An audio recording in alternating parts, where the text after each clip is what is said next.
Excuse me. Alright, how's everybody doing tonight? Welcome to the Chain Gang. What's going on? These pliers are like awkward as heck to use because they're huge compared to my Zerons. It's going to take a little bit of getting used to. Jeez Louise. So, tonight, I finished up a major project last night. And it's this beautiful cube here. I'm all done. I had like 7 extra rings, 6 extra rings, something like that. But we're all done. I have thrown away the rubber band ball that I was using as a, I don't know, something for people hanging out up my bar to play with, and I will replace it with the moderately sized jelly cube here. When I make a few videos with this. So right now, I don't like this dice bag, and I have some extra rings to add to it. That won't take me very long, but this dice bag only has 5 loops, or 5 triangles, closing it at the top. Why do I feel like I'm yelling? Oh. That's why. Hang on. My volumes are all mixed up. Normally I go with 6. And this is a little long for a dice bag, so I'm thinking I can just add these rings right here. And then I'll have a dice bag. It won't be a very good dice bag, but it'll be a dice bag. Or I can rip this apart and make it shorter and wider and have 6 triangles at the top. And I'm tempted to do that.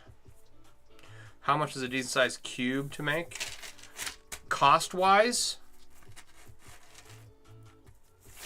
So just to buy the rings, let's see here, there's, I would have to look up a comparable, I'd have to look up like what an ounce of that ring size costs. These are all saw cut rings, so it's not going to be cheap. If you did machine cut, it would be cheaper, right? But my 30-pound cube, that cost me about $1,200 in materials, and that's 40,000 rings.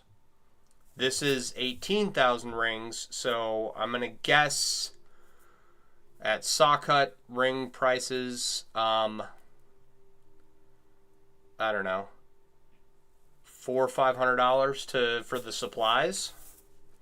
This one, this cube I'm working on, was much smaller ring size, right? This one, to make the size I want to make a cube this size out of the small ring size, it's like $300 for aluminum. To do it in steel, it's like 1,300, I think is what I priced out. Hence why I want to make my own rings. So, but if you were to commission someone to make it, I wouldn't expect to pay any less than like $5,000, that is what I would charge if someone asked me to make them one, right? Now, there are plenty of people who make smaller cubes, like Astrid.Wolfe, ASTRID.WOLFE. She does a lot, and then Wayward and Whimsical on TikTok does a lot. So, I can cut it here. They do a lot of smaller cubes.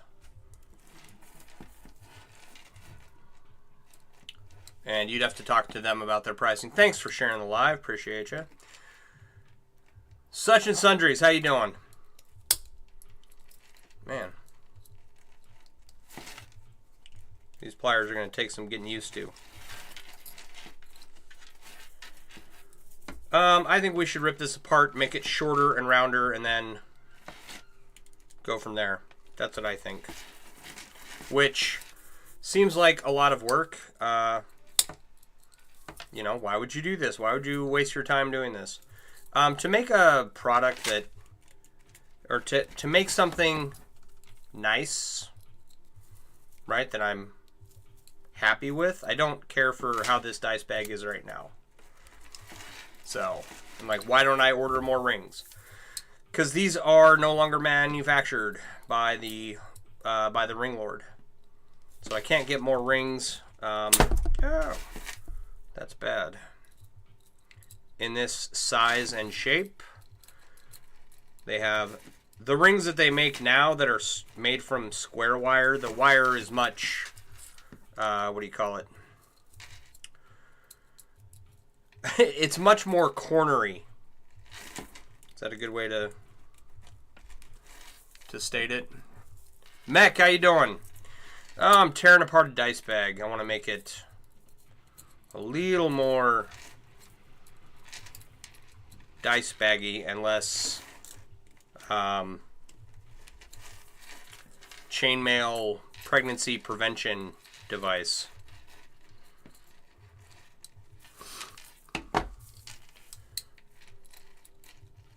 So, I'm going to work on this. I have several housekeeping items before I start my next big project. My next big project is the toolkit for the motorcycle, and that's still upstairs on the bike. So I need to get that back down here. I need to clean it up, and then we'll get started on it. Probably this weekend or early next week. Am I making my own rings? No, not right now. I have in the past. I coiled and cut all my own rings for my first shirt, and I don't recommend the method that I used, which was hand clipping them, which isn't the worst method in the world, but this is all butted.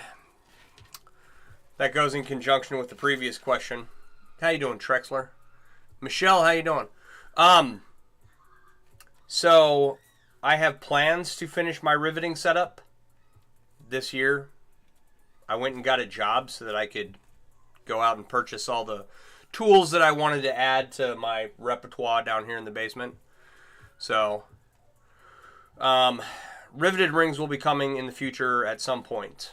But that is something I've never done before, so there's a whole learning curve I got to get through.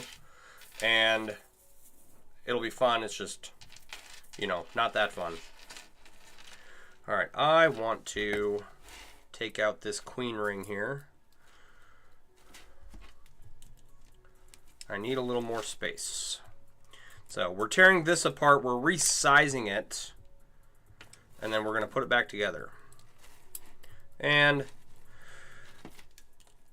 I've got to take apart some of the Finnegan's Wake inlay that I did and add some yellow. And then I've got these blackened stainless rings that I need to squeeze back into round. So just some stuff I want to get done before I move on to my next big project. It's like laying around and taking up space and being annoying. So want to get it out of the way. So, Astrid, you want to one day demo Riveted at the Muskogee Ren Fair? I was just telling someone about you. So, Astrid makes cubes as well. Who was it? Is Accuracy still hanging out? Accuracy, if you're here, this is the Astrid Wolf I was talking about, who also makes cubes. And they're smaller than this obscenely large one, this moderately sized cube. And she does good work, so you should check her out. Ever thought of making your own rings? Might save my money. So, yes, in addition to finishing my riveting setup to make riveted rings, I will be making a coil and cutting setup to make my own rings using stainless and titanium and maybe some other metals. We'll see what happens because of cost, right? My big 30-pound chainmail cube was very expensive to make, and so I want to avoid that in the future. And I want to make my own rings. Plus, making rings is a skill, right? Beyond just making butted rings for chainmail jewelry and, LARP armor, right? I want to make rings for riveting and rings called theta rings, which are really cool.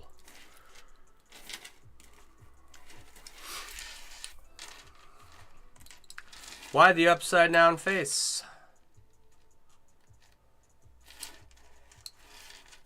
Are you tired of making cubes? Tired of me mentioning you when I say other people make cubes too? You can say so and I will stop. But, yes. My own coil and cutting setup. My own riveting setup and an anodizing setup are the three big pieces that I want to add to my toolkit down here. It's like I will make rings out in the shed over the summer and then weave them over the winter. And if I'm going to make any of the large sculptures that I want to make, I've got to cut costs tremendously. Can't even get your soft nose ring to bend right? Oh no, just still not used to people boosting your stuff. Oh, yeah, absolutely. Everybody, if you are not familiar with Astrid and her work, you should go check her out. She does awesome stuff. Better, fancier, prettier than the stuff I make.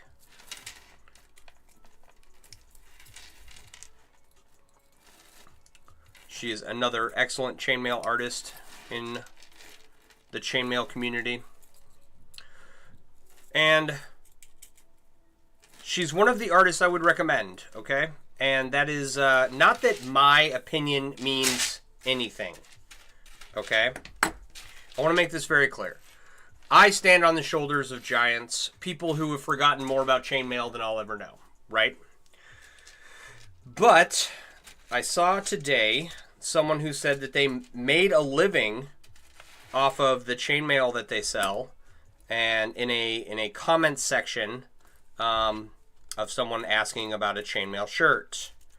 And I went and took a look at some of their stuff.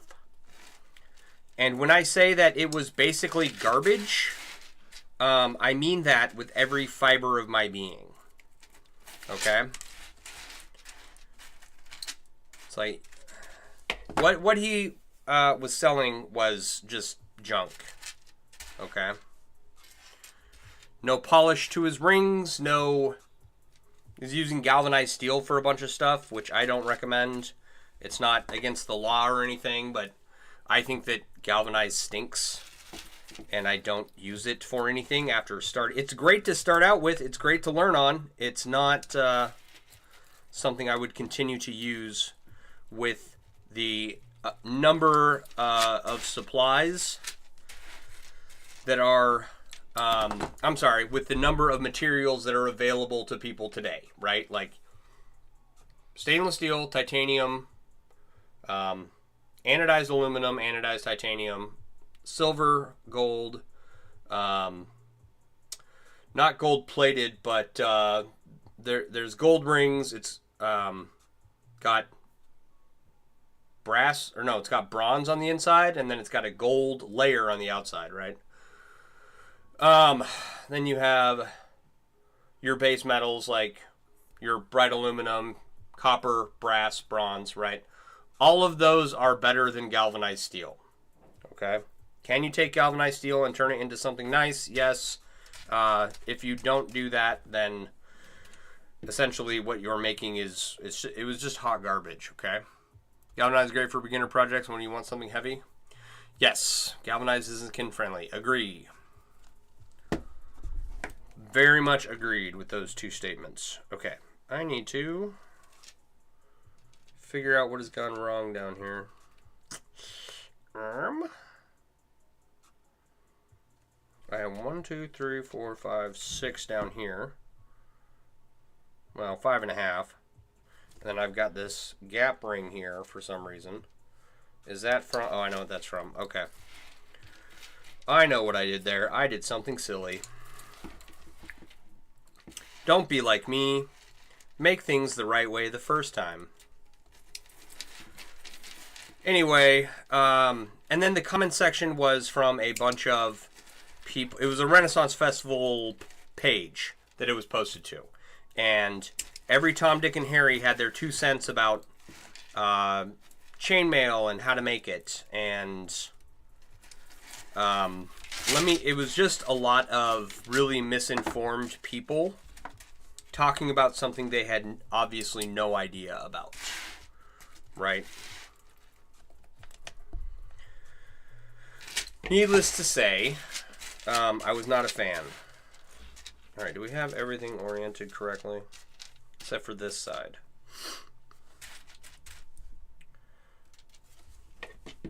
And then there was something else. Something else I saw pissed me off. Right? I don't have any right to be upset with any of these people, okay? I'm not the end-all be-all of what constitutes quality chainmail. But I have been doing it for 28 years, and I think that my opinions are often better than others. So I don't want to come across as an arrogant prick, but I will if I have to. How to cut this down? Do I just cut this section off, add it over here to make it rounder and shorter, and then put my dags in for the top? I don't think that's a terrible idea. Let's do that. Should we just... Let's do... right here. We're just going to take it off from...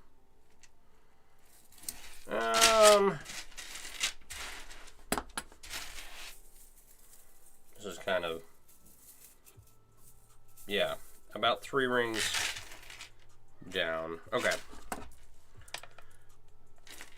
I better be satisfied with this end result, because if not, it's my own fault. Where am I at here? Where's my screen? There it is. Interesting construction for a bag. Well, it's a little dice bag with dags on the bottom to use a 45-degree weave to close it off, and then dags on the top to run a loop through to close it. And it's, fairly simple.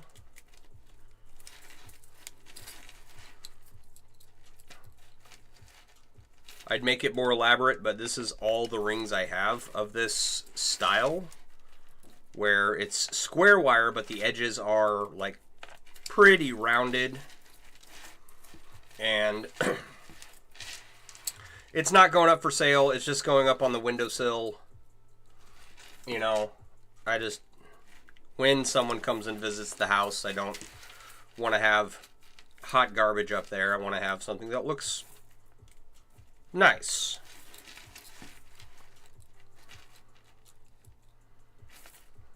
So, we actually may end up not using these rings at all that I was going to add because, well, we'll see what happens. You haven't made too many tube bags with scales lately. Anything new is a welcome challenge for your brain. Yeah, this, I don't know. It's fairly simple. Come on.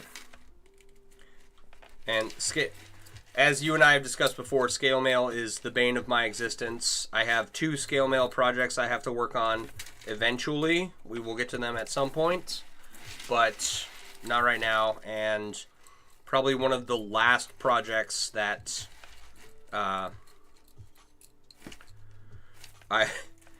one of the last projects that's been laying around waiting for me to finish them for forever. Because I don't want to do it, literally. I'm fine with tearing bags apart and redoing stuff. That's what I love about stainless steel. You can open it and close it a lot before the ring breaks. I don't recommend doing that. Ideally, you want to open the ring, weave it, and then close it and leave it closed for forever. But that is just not how life turns out sometimes.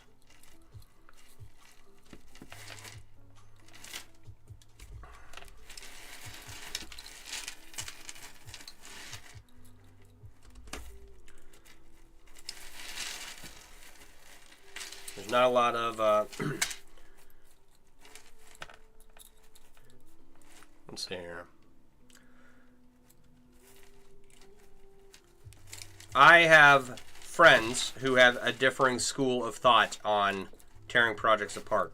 They will try and make something, and then if it doesn't work out, it will go into a pile somewhere of projects that didn't work out. And it may get taken out again at some point and reworked, but for them it is cheaper to buy new rings and start all over.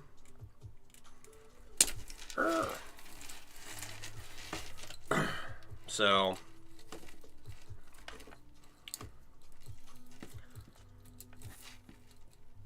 I don't know. I've torn lots of stuff apart. I'm kind of used to it by now. Don't get me wrong, I've had many successful projects, but I have had many failures too.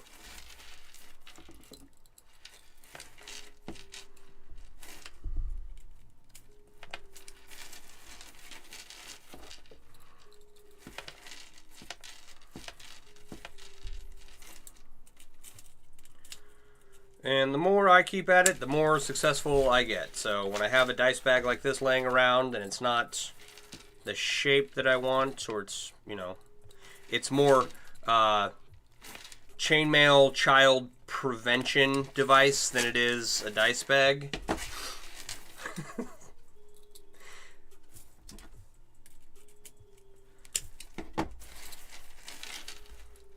I wanna take the time to fix it. You know, I don't want to hand someone something that looks like a chainmail sock. Are you guys picking up what I'm putting down?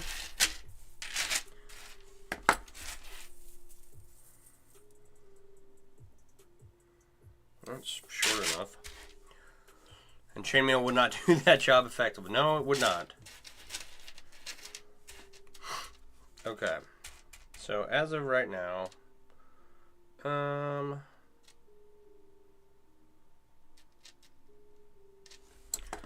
let's fix this edge over here. 1, 1, 2, 1, 2, 3. And I do want to use up as many of these rings as I can. That was the whole point of me. These were the rings I wanted to add. That's this pile right here, right? Wanted to add those, use them up.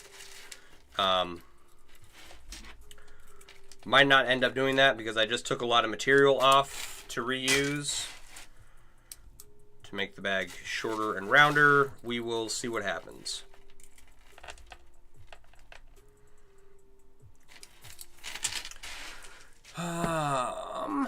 You're traveling, we'll lose service intermittently, but you'll join as you can. Don't worry, you're not driving. Right on. Well, I appreciate you.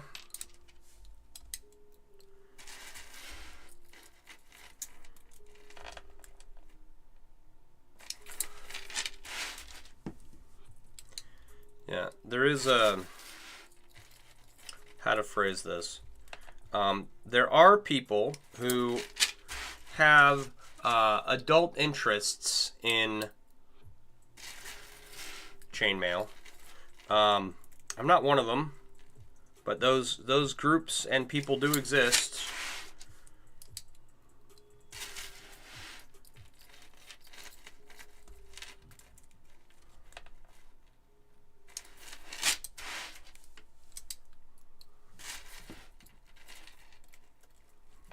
Alright, so that's... everything's on the same row, right? Yes. Okay. Why is this one so much larger? Well, that's part of the problem.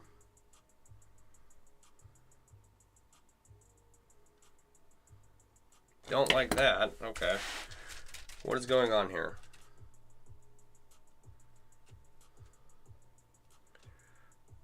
Two, three, four, five, yeah. 1, 2, 3, 4. Oh, okay. Well, that's definitely part of the problem. Okay. We can work through this. It's just going to be a pain. We'll make all these even with this one over here. Okay. The proper way to do this, so you'll have a tube 30 rings around, and each one will have 6 dags on it to bring them together in the bottom.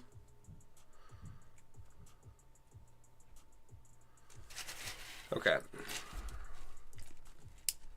So we will just make these all the appropriate size and extend the length as needed. So I changed it from tall and skinny to short and fat. Yes. You bought a box of antique lab equipment once, and inside the box was 2 chainmail wound covers. I guess that explains Val. Interesting. Chainmail wound covers. I've never heard or seen of anything like that. That's interesting.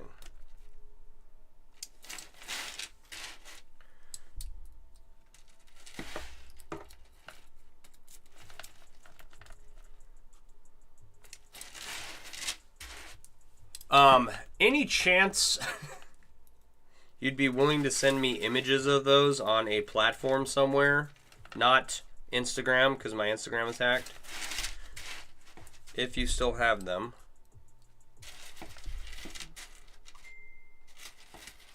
Oh, someone's messaging me.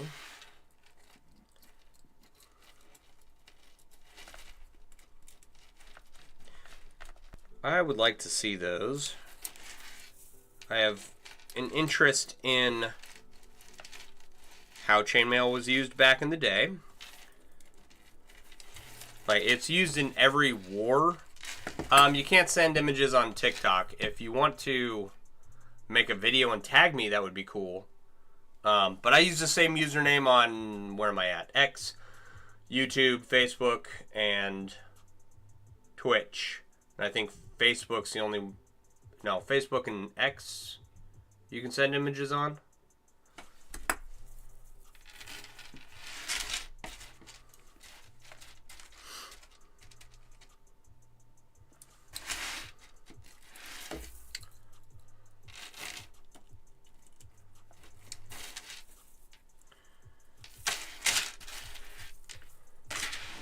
Oh, yeah. There you go. You can also, if you go into my link tree, in the second link is the Mailworks web app, and there's a Discord link inside the app. You don't have to download anything. It's just a web app that opens up. And you can join the Discord from there, and you can post them in there. That would be cool.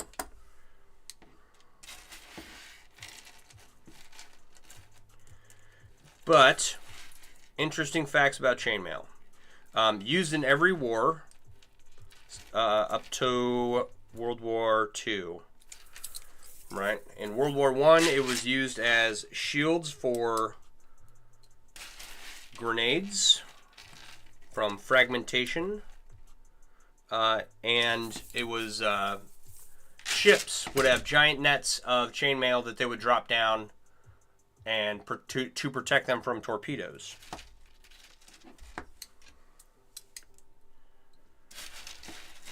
So there's a piece of chainmail trivia you didn't know. And if you got a wound cover out of chainmail, that I'd love to see that. Things you didn't know existed, right?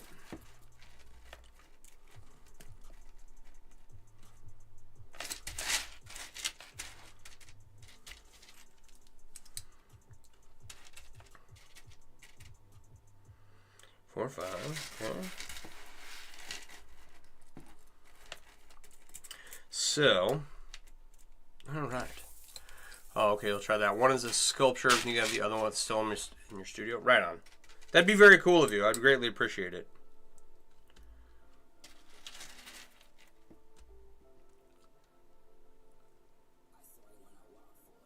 I'm not going to try to pronounce your name. I will just screw it up.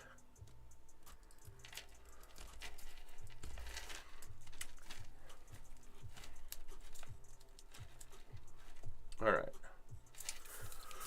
Oh, let's see here. I've got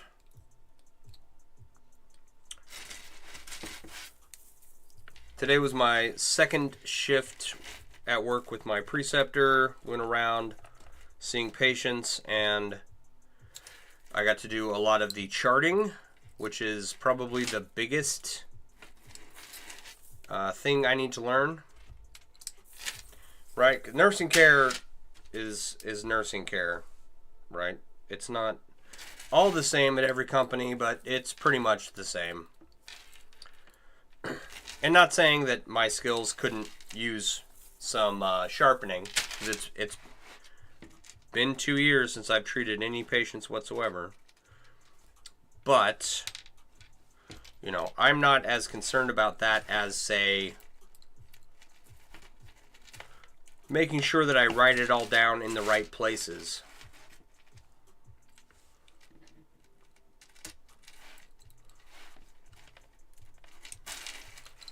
Let me know your thoughts, please. You've also seen giant chain links being used to hold up the sides of a mountain. Yeah, that's those are called erosion fences. They use giant chainmail sheets. The rings are made from cable, and they put them over mountainsides along roadways to prevent rocks and dirt from falling down.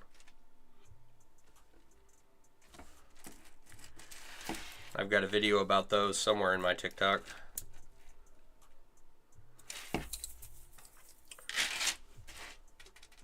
There's a lot of stuff.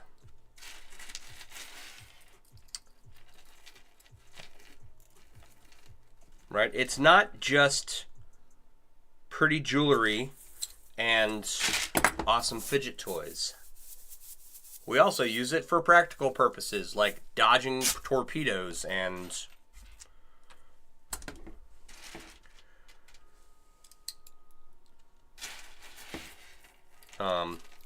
making sure rocks don't fall on your car. So, crazy stuff. It's even been to Mars.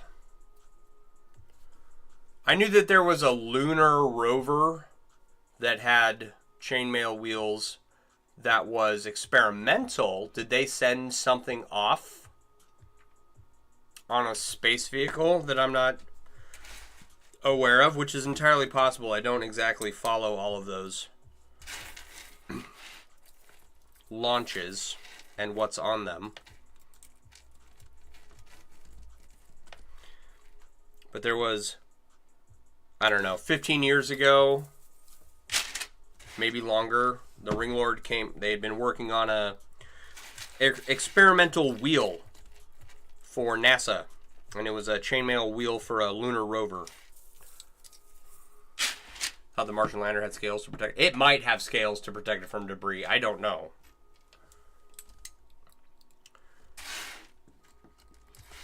I know that there is one lunar rover that people keep sharing as having chainmail wheels, but that's not the one from the Ring Lord, and I haven't been able to find the images from the Ring Lord one because the current owners of the Ring Lord removed the Ring Lord forum, something which I will never forgive them for. But yeah, the Martian rover totally might have scales to protect it from debris. I do know that someone did an experiment with scales. They were trying to protect individuals who had to have frequent x-rays from too much x-ray exposure and make the x-ray more precise, right? And what they used was scale mail, right? So if you had a tumor in your left lung, they'd drape a piece of scale mail over your right side, or across your chest or whatever, to isolate where the x-ray was going. Which, cool thing, but lead aprons do the same thing, so.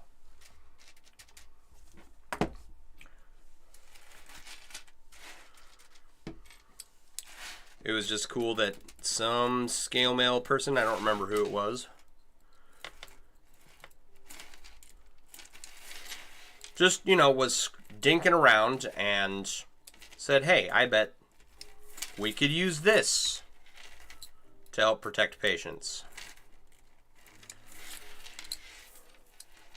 And there was a news article about it and everything. But that's like the individual who did Chapel Roan's costume. I went and looked them up, but if you asked me their name, I would not be able to tell it to you right now. Because I am terrible with names.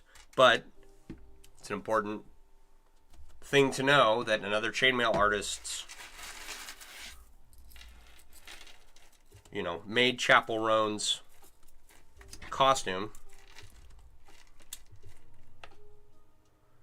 I wish I could remember everyone who did every awesome thing in chainmail, but there's simply no way because there's too many awesome things being made inside the chainmail community, and I've only got so much room in my brain to remember people's names. But I do try to, the scales are cooler. Yeah. You just found the artist who did Chapel Roan's costume.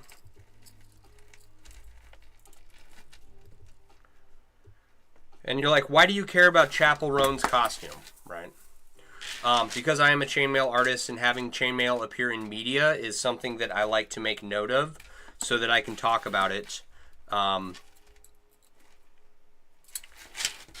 be like, yo, chainmail is the coolest. You should come watch me make chainmail on my live stream, and we can be friends. And then you can support me by going to my website. That's why.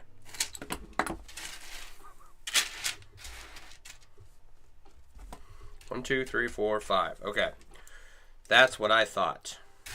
We will have to make this one more row wider.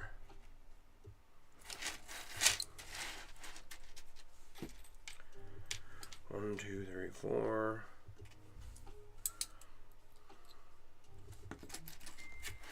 So,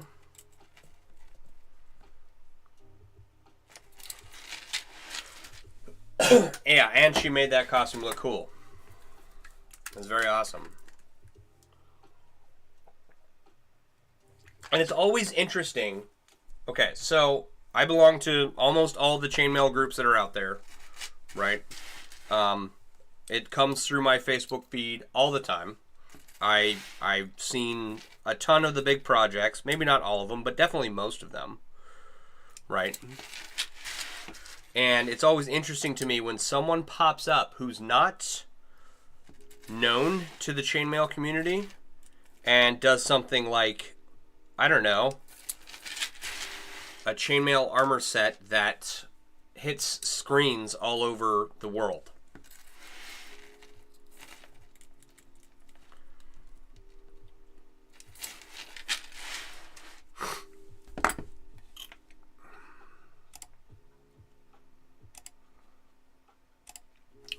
There's another artist who does or did a bunch of chainmail outfits for a fashion show, and she was fairly prominent for a bit. She was a member of one of the chainmail communities. I haven't seen anything else out of her, so I don't know what's happened with that. But, you know, there are artists who do not belong to the chainmail community. They're just out there doing their own thing, and then, you know, next thing they know, their work is in front of millions of people, which I think is crazy. So you keep missing the chance to get a photo, but someone here in KC has made an incredible Sailor Moon. Hair to boot covered in chainmail. Oh wow, I haven't seen that one. See, that's what I'm talking about. Right? Like this totally random person making a Sailor Moon costume, and you would think I would know about these things, but if they're not in the groups, then I don't know what to tell you. It's like the Superman outfit that someone did. It's the whole Superman outfit attached to a mannequin, so it can never come off. Like, it's really cool. It's a huge project. But like the mannequin is part of the outfit, or part of the piece, right? So we might use up some of these rings. You always loved Doho-sa. Who is Doho-sa? Forgive my ignorance.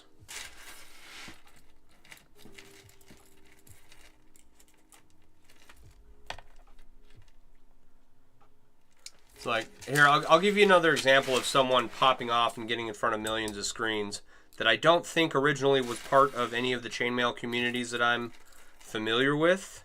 And that's not to say there can't be chainmail communities out there that, you know, I don't know of, right? I'm just in a lot of them, okay? But there is a lady over on Instagram who makes chainmail out of clay. And she does really cool stuff, and the way it sounds is awesome.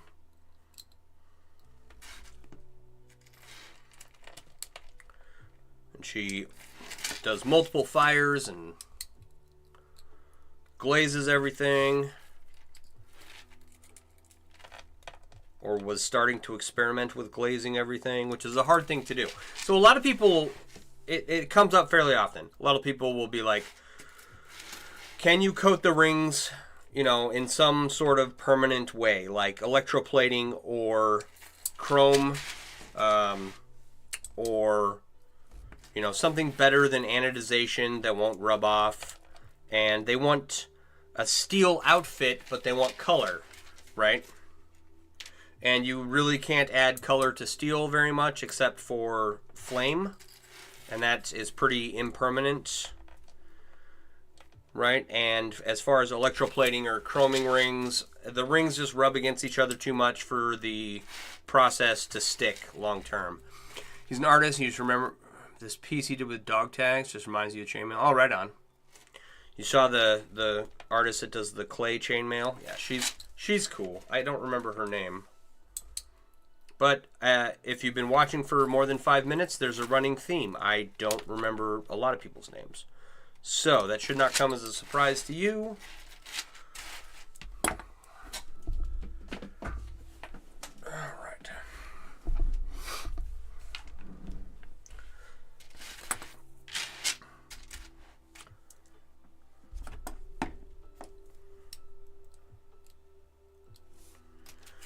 Anyway, what was I saying? I was saying something. You don't know either you're a clay sculptor? Same memory. Yeah. It's, you know. Oh, yeah. Okay. Taking stainless steel and adding some kind of permanent color to it, right? Not really possible with chainmail because the rings are rubbing up against each other too much. And all the coatings just come off. Okay? So, if the lady that does the big clay chainmail pieces, when she adds a glaze, it's a lot tougher than any coating you can add to steel. And her pieces aren't being worn like jewelry or anything. They're sculptures. They're largely going to sit there. And unless someone moves them, they're not going to move, right? So someone might clink the rings every now and then, but that glaze is probably going to last a good long time. Which I wish you could do with stainless steel. I'm sure at some point there will be, someone will figure out a process for doing it that is durable enough. I don't know what that would involve, but... In fact, you know what? Let's go ask, like, ChatGPT or something. What is a process we can use to add permanent color to stainless steel? I think that'll probably be quicker than someone like me trying to experiment with anything. Alright, I'm already liking the way this bag looks a whole lot more.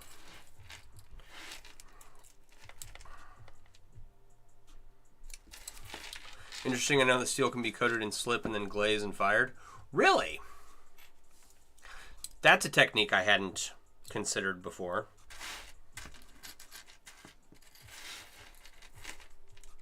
It would take multiple fires, right? Because the glaze isn't going to stick where the rings touch.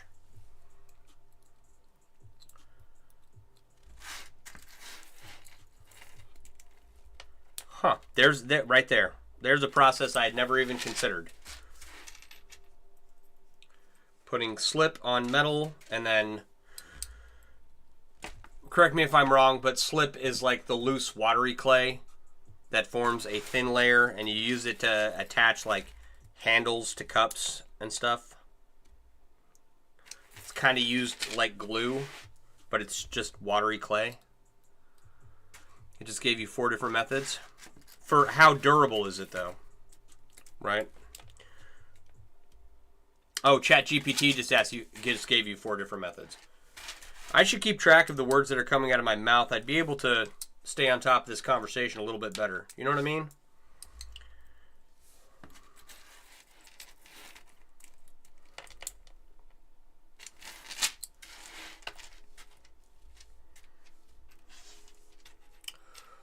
How defensive is this chainmail? It's like 16 gauge 1/4 inch square wire. So it's probably pretty good. Like if someone tries to stab you, like you're probably fine. Unless they're using like an ice pick, right? If someone hits you with the spiked end of a hammer, like you're SOL. Is it going to stop an arrow? No, probably not. It is pretty dense though. But it's just butted. It's not riveted or welded or anything. So +5 defense, I'd say so. You've hit decision paralysis for what to make for a show on the 9th. Well,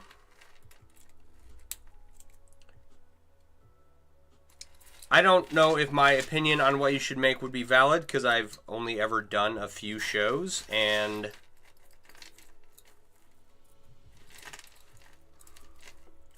my advice is always the same when people want to get started in chainmail or want to become a vendor or whatever. It's like, the way to maximize profit in the handmade world, right? This goes for pretty much anything. Is small items less than $15 that are like less than $5 in cost and take you less than 20 minutes to make. Right? The problem with that is not everything can be a small item. Right? Don't do this. Right? Don't make a giant cube and then charge a high price for it. Right? Like if I set up a vendor table, and Astrid knows this, I'm just talking in general, right? If I went and vended a show and showed up with just this cube and set it down with a price tag of $5,000, right? I might sell it, but probably not, right? So don't be like me and have projects that have tens of thousands of rings in them. Like, the end result is really cool, but it's a terrible way to try and make money.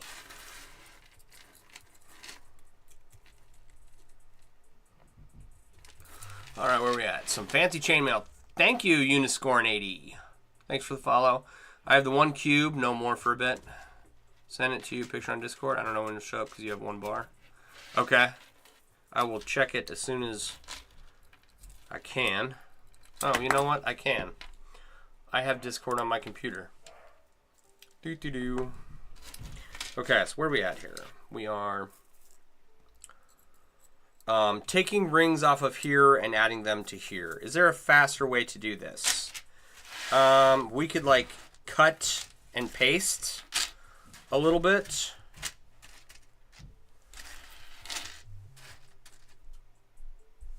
No, I don't want to do that. I'd rather just do it one by one. Installing update 1 of 15. Oh, this might like really slow down my computer. Uh-oh. I guess I should open up my Discord more.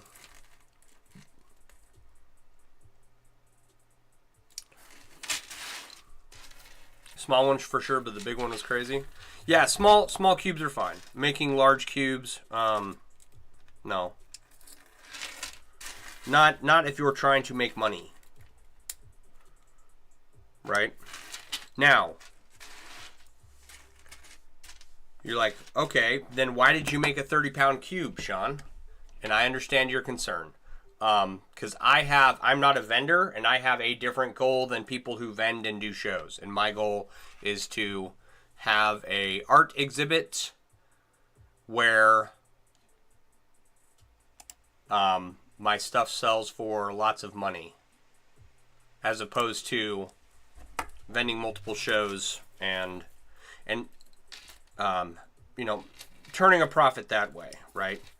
At the end of the day, this is my hobby, and I like doing what I do. My website is my business. I like chainmail themed apparel and accessories.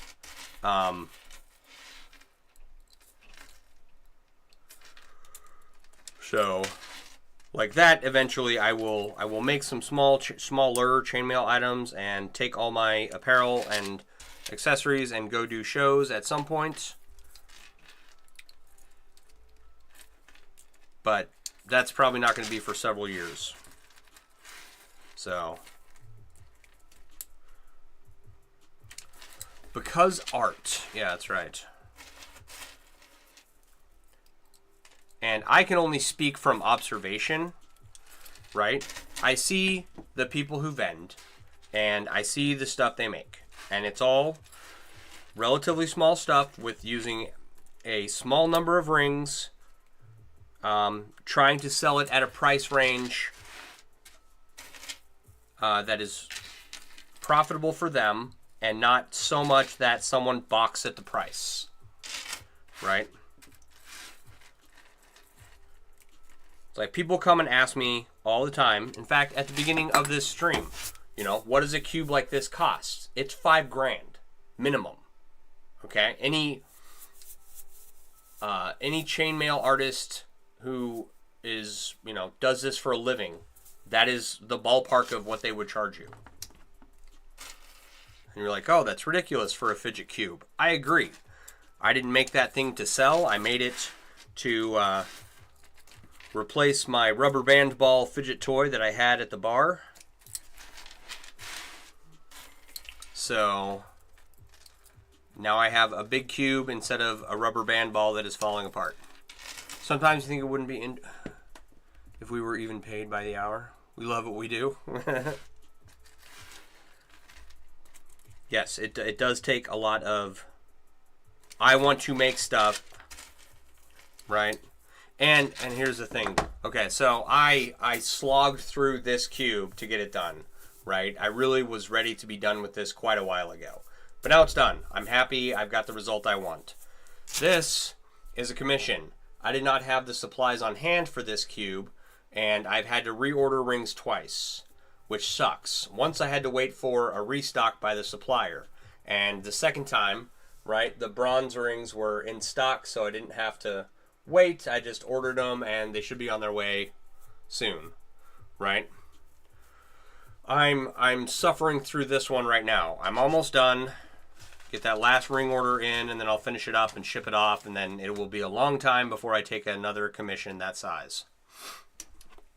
Beautiful, thank you. Excuse me.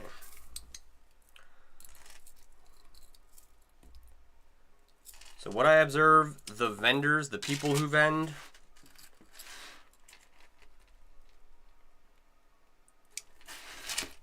you know, small number of, or projects with a small number of rings that, you know, fetch a decent price. That's the only advice I can give, because I just don't have the experience. I just have the observation. As long as you have a pretty good selection of,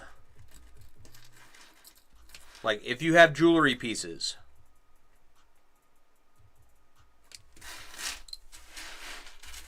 right, and you want a necklace with a bracelet and earrings that match, so you can sell them as a set for a slightly higher markup, right? If, oh, I don't know.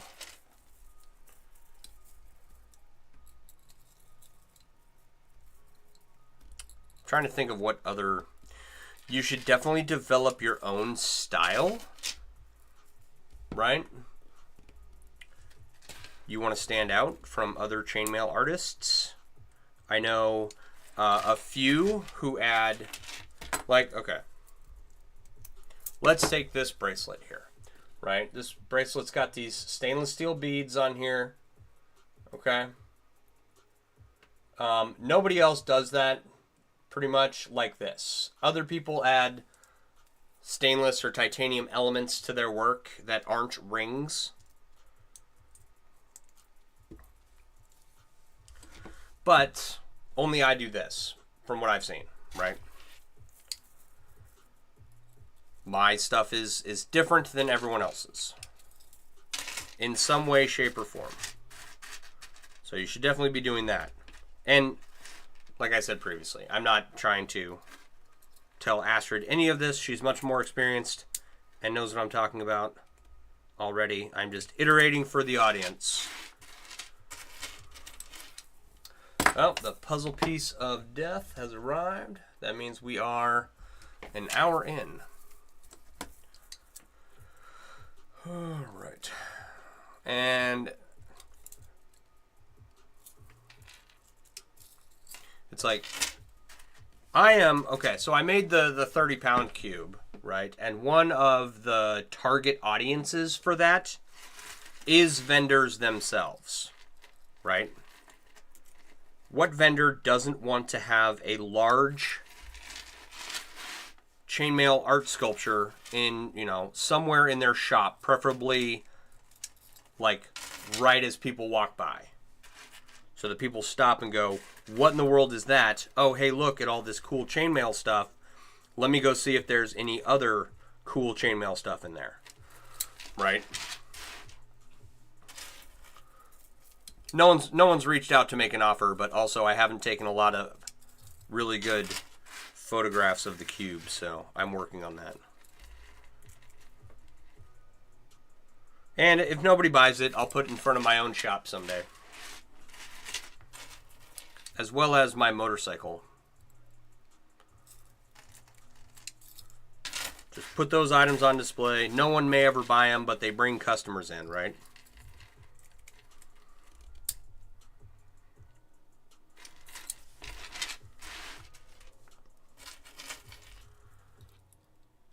So, what I see people do is statement pieces to catch the eye, and then those are your shirts and your bigger chainmail pieces. Like, for example, Rogue Mail here at the Bristol Renaissance Fair near where I live has a tree out in front of their shop, kind of blocking the view, right? And what do? They put, they hang a bunch of scale mail tails off of the tree. And so you're walking by this tree and there's all these scale mail tails hanging off of it. And you kind of go around and you look at the shop and boom, there's a bunch of chainmail in there. And it's a great way to pull people in, right?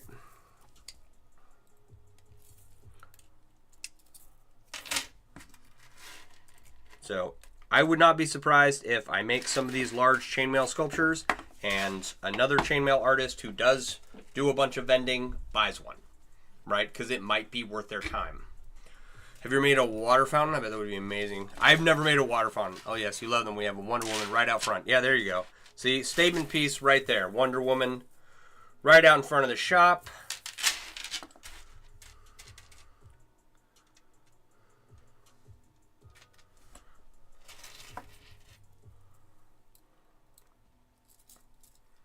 So you got to get your statement piece out there.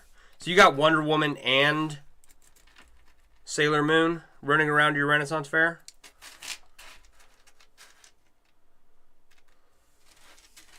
One, two, three, four, five. 2, 3, 4, 5, 6. Okay, one more. That's cool.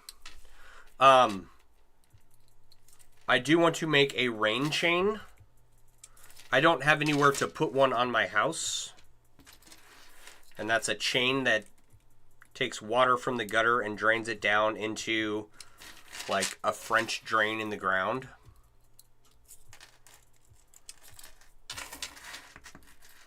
I don't have anywhere to put one on my house. Maybe off of my garage, but there's like a bush there and it would totally detract from the chain. Does that make sense? Like, the bush is in the way. I tried to tear the bush out 2 years ago and it broke my ratchet strap. So, helps you have a giant deck. You put all big pieces outside and jewelry inside. Yeah, there you go.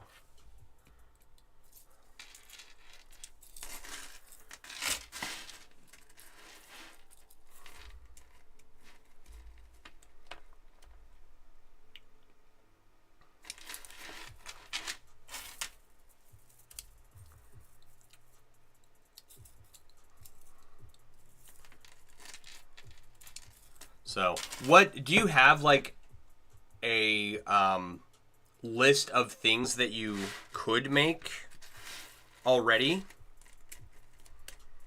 and you're just suffering from like analysis paralysis, where you can't decide what to work on?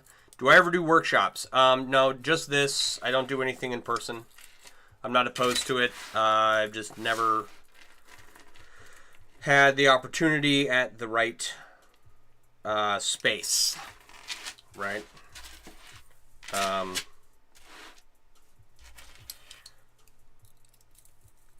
There's not really a space here in Kenosha that I'm aware of where I would be comfortable putting one on.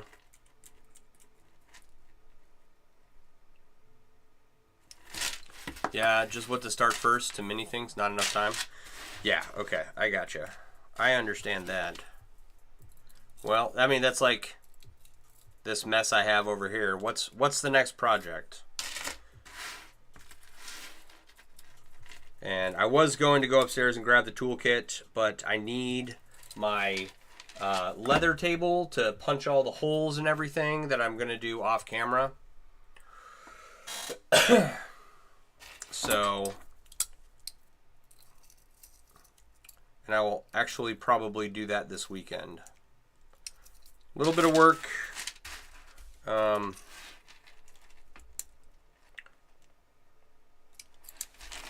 Beforehand, so that, you know, when I'm like making this chainmail and sizing it here on camera, y'all can enjoy the experience instead of listening to me pound a punch through some leather.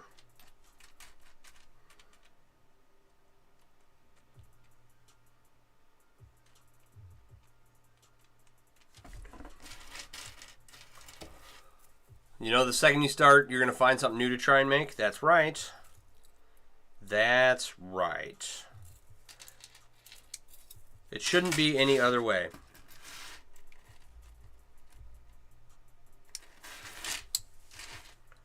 Okay, where are we at here?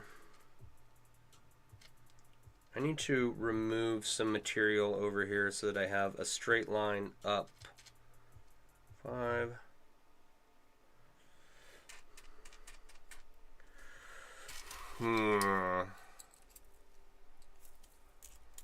We'll figure it out.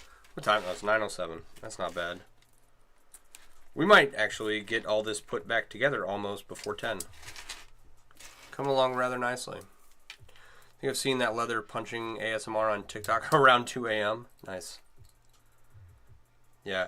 I have a mallet and a punch right now. I am going to go up to Tandy.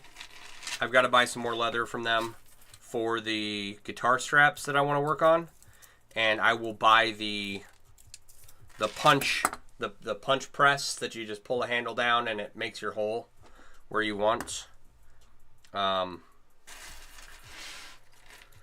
don't know when I'll get that though, but definitely before I start working on the guitar straps.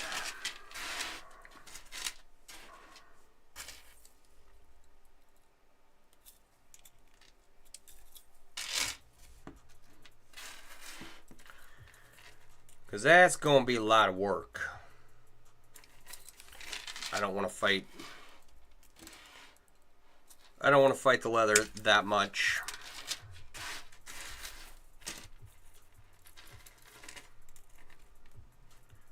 So in order to get it done quickly, it's worth investing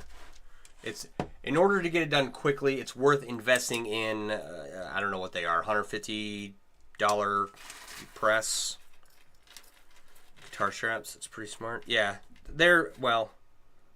it's a cool idea, right? But it's chainmail, so you have to protect the guitar from the metal because the metal is going to scratch up your guitar, right? And I made them 15 years ago, and I never put them up for sale anywhere because I just did not like the way they looked. And I was like, okay, I'll figure it out at some point. And now it's like I know what I'm going to do. So there's, I don't know, 7 or 8 of them that I got to make, but I need the right size leather, and I need a press to punch all the holes, and so I'll grab those, and I need a bunch of leather lace to lace up the chainmail to the leather like I did with my motorcycle vests and my saddlebags. And same process I'm going to use for the toolkit and the motorcycle gas tank bib.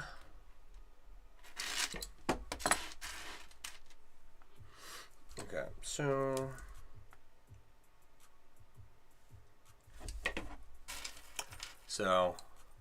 to make that process easier and more time friendly,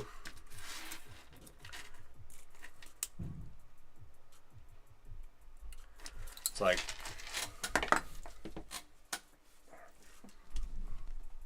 nice shirt. Thank you. I like this one.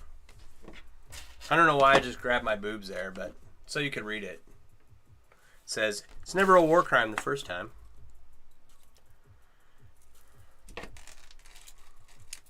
That statement is funny, but it's not true. Just FYI. Sometimes it is a war crime the first time.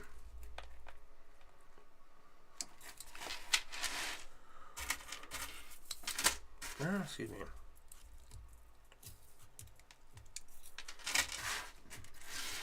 But okay, so if you don't know where the shirt's from, the shirt is from The Fat Electrician. He recently came to prominence on TikTok like last year before. And his YouTube channel took off, and he's doing really well. And he is one of the hosts, one of the co-hosts of a podcast called Unsubscribe.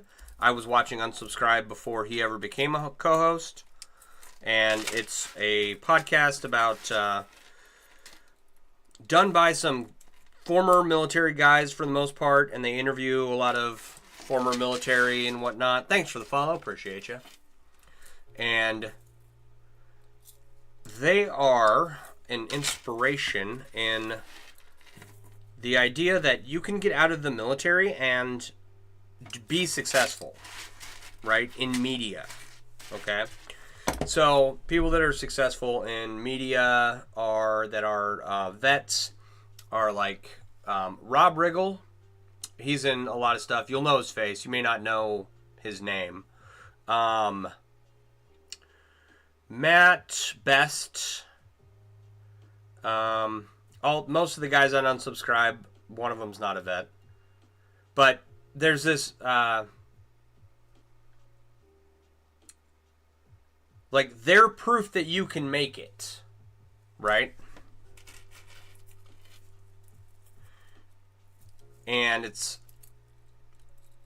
if there's anyone's success who I want to emulate, it would be theirs, right? So I watch their stuff and I buy their merch. You wearing your itchy trigger finger gun size from Grunt Style right now? There's more than just lefty media. Well, and there's like the mainstream media, and then there's independent media, right? Those are the two areas where you have like bases of entertainment. If you were ideological bases of entertainment are in like the mainstream media on one side and then independent media on the other, and they're not like a news channel or anything. They're entertainment, but all the hosts have their own channel, and then they do Unsubscribe together, and it's fun. I want to be like them one day. So is this done?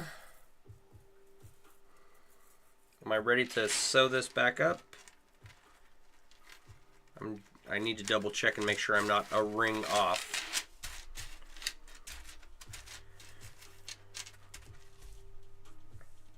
So there's 5. That's 6. I might be a row short. Okay, because I can't do this without screwing it up, we're going to do this. 1, 2, 3, 4, 5.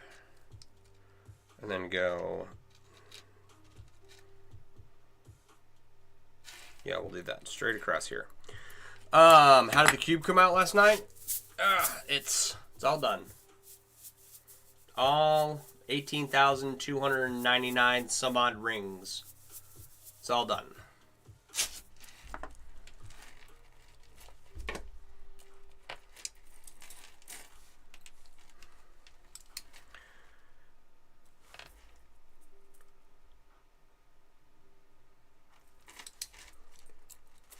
I'm very happy with how it came out. I'm excited to have a large cube of my own. And if someone offers me the right amount of money for it, I might take them up on that offer. We'll see. I'll make another one day. It is a product quality enough to be for sale, and you know, I do want people to have my stuff. Also, if no one buys it from me, I'll be happy with that too. That's dope. Needs to be on an art display. That one, I mean, it's just a cube. I think my 30-pound cube needs to be at an art display more than that one, just because the 30-pound cube is, that's what I made it for. That one, this is just, you know, a regular cube made moderately large. Okay? The admin over on the group Chain Mail on Facebook, he's doing a 750,000 ring cube. Now, that is going to be a feat. And hopefully someone pays him a lot of money for it. I would pay him a lot of money for it.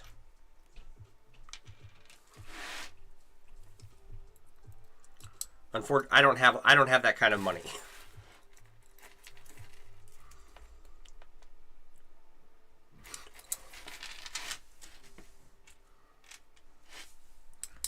Maybe one day.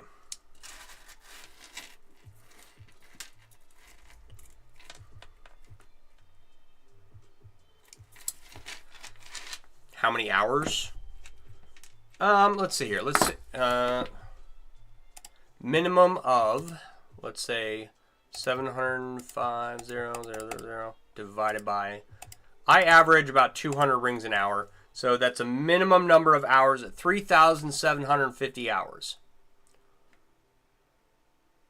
So, I mean, it's going to take him several years. But he's got a good start. Bless me for calculating. Good God, yeah.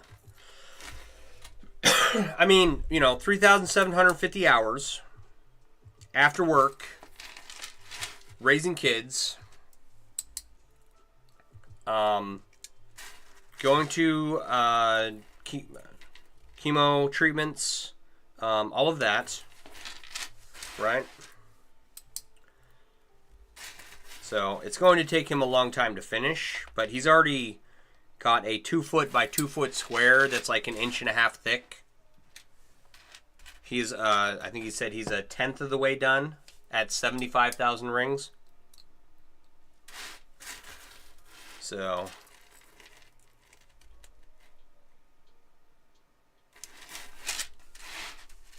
now the question is, do I want to make the dags on the top before I sew this up? I think I do.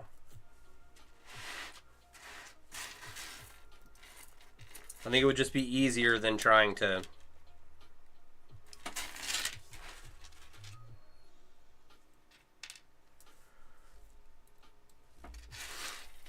sew this up into a bag and then try to add the dags on top, right? Now the question is, does this 1, 2, 3, yeah, this row, they do. They go the same direction. So are we at 5 yet over here? 2, 3, 4, 5. Okay, so that's the last row there. This should be, oh, you know what? I think these 2 rows go together.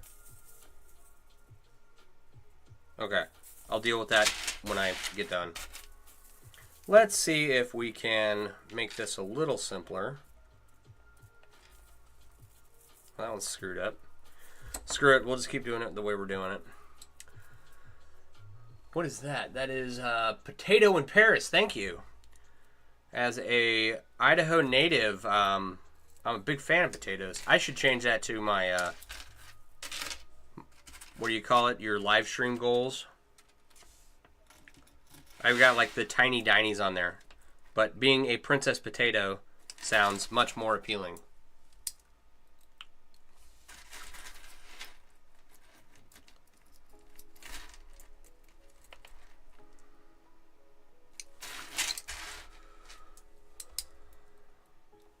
All right.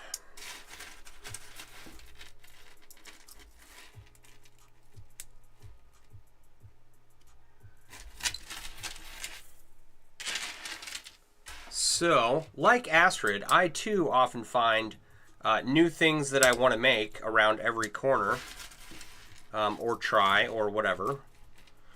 And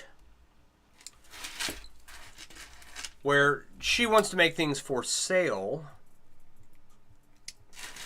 I want to make stuff, right? I want to try stuff. And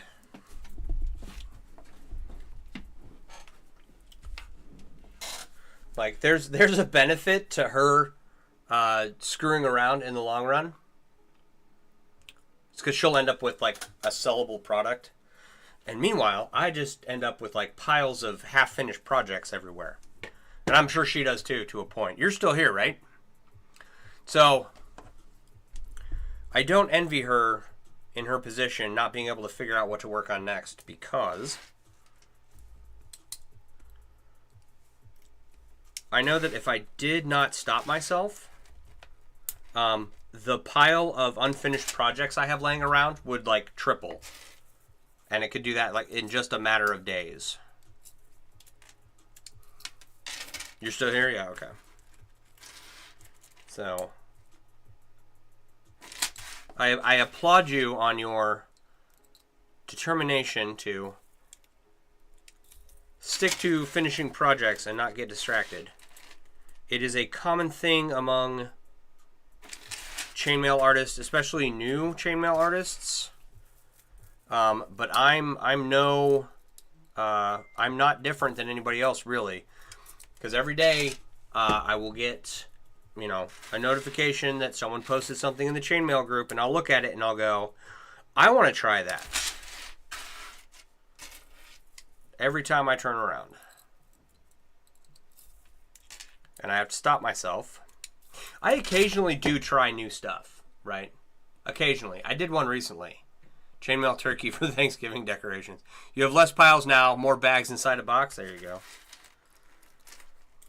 Nice. A chainmail turkey. You know what?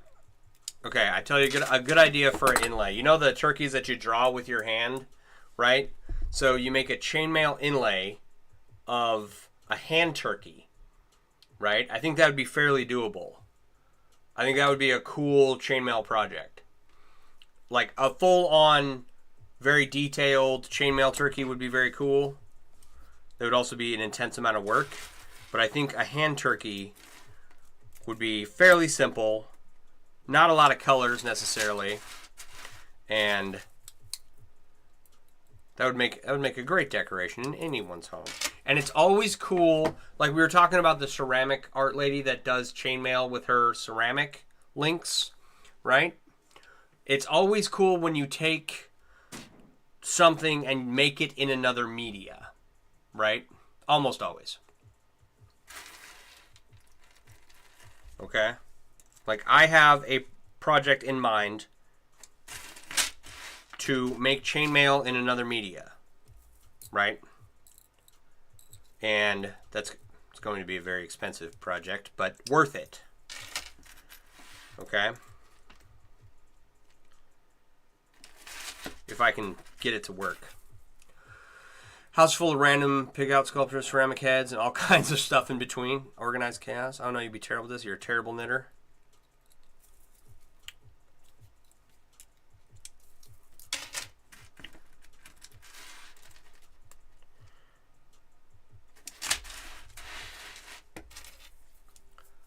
All right.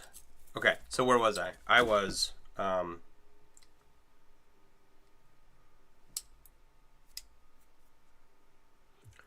You're a terrible knitter, but you like working with your hands, right? So, this is not that different. Sausage casings would be interesting.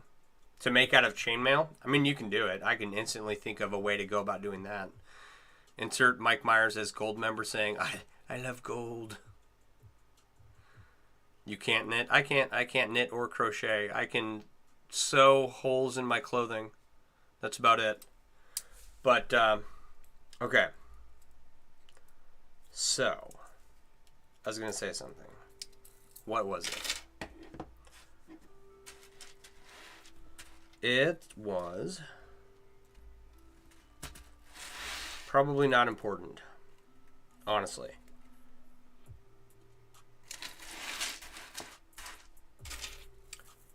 Okay, we were talking about making... Oh, okay. Right, so I like it when people make chainmail out of other medias other than metal, right? I think that's cool. It's cool effect.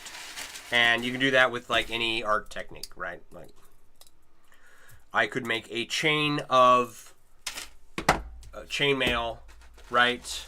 And then, you know, knit a sweater out of it or crochet a sweater or something. It'd be really heavy, right? But it's a cool concept using different medias in the wrong art style. So taking a child's drawing of a hand turkey and putting it on a chainmail inlay, taking something very simple and turning it intricate, I think that's cool, right? You like this? It's 9 feet plus of full Persian chain, right? That's the name of the weave, is full Persian. And it's, I've got a lot of it. I have an idea of what I'm going to do with it. We'll see if I'm successful.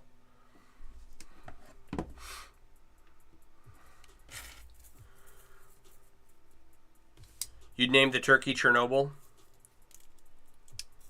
That's a good name for a turkey.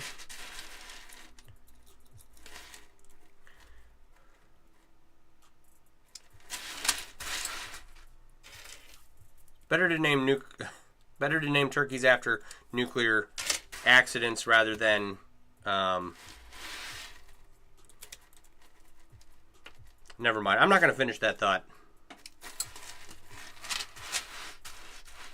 So what I'm going to do with that, I'm going to take that chain, I'm going to cut up, I'm going to disconnect it into smaller sections, and I have some copper on the way that I'm going to weave a second chain out of, and then section that off into small, sections, and I'm going to make rings out of them, and I'm going to weave the rings together into a chain, and then take that chain and the stainless steel chain and the copper chain, and actually the copper might just stay a single long chain, I think is how I worked it out in my head.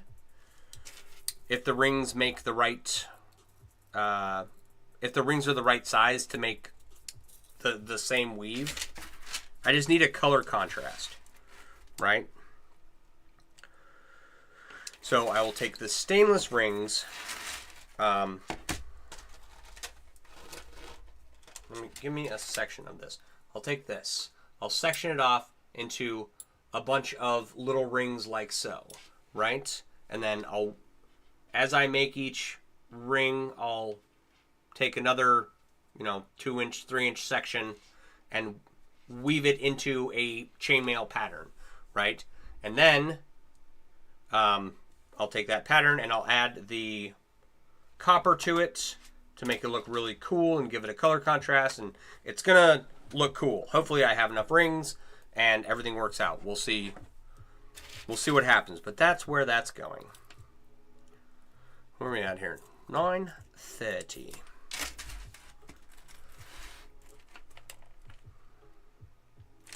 Can I get this done before 10 o'clock? Probably not. Because I have to disconnect these rings and then reconnect them. It's a whole ordeal. It's not that many rings, and I am going to have leftovers. Leftover rings.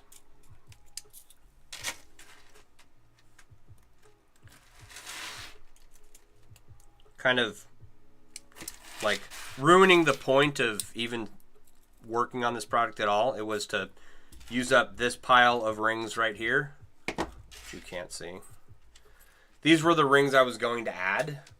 That's all I wanted to do tonight, and instead I've ripped this whole project apart, and hopefully it will be better, but I'm definitely going to have some leftover rings. We'll see what happens. All right, you must be in the Midwest as well. Yeah, I am in southeastern Wisconsin. Do you make your own rings? No, I don't.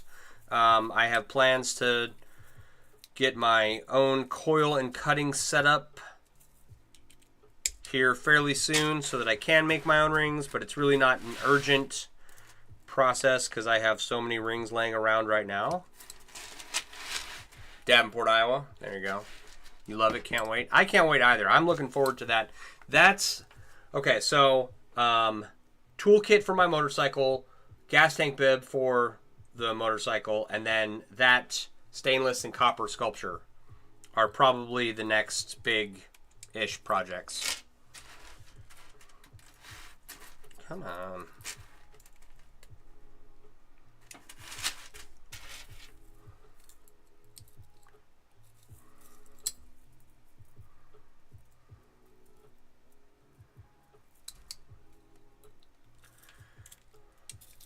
And it'll all make more sense once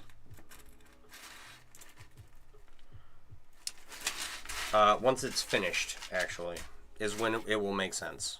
It's going to look very weird until it's done.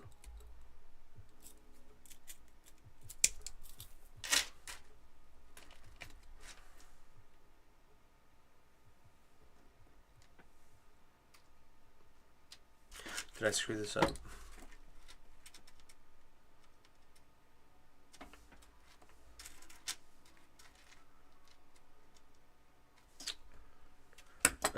I might have screwed this up. Hang on.